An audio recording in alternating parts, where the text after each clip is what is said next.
تبدد ظلام الليل والمغترب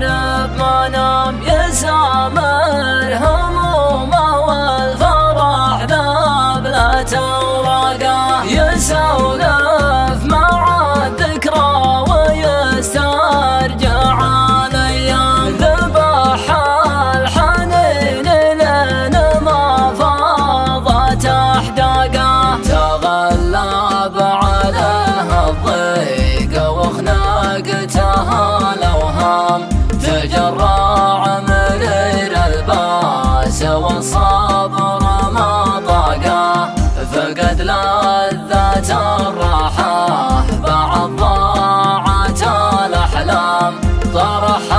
التعب ما عاد يقف على ساقه ولا مرت شبه الليالي مرور اكرام شرب من كدرها وانتشر داخل اعماقه تقاطر دموعه واتعب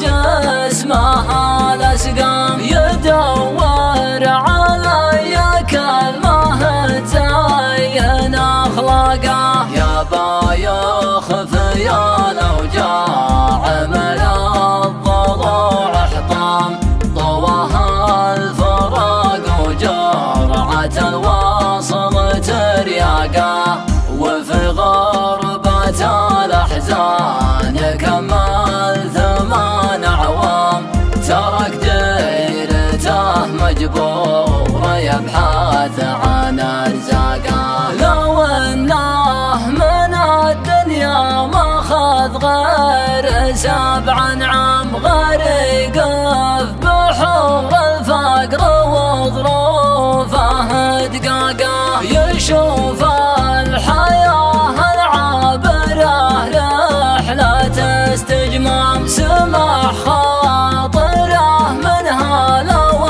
النفس تواقه خذ الرفيق اللي بوجه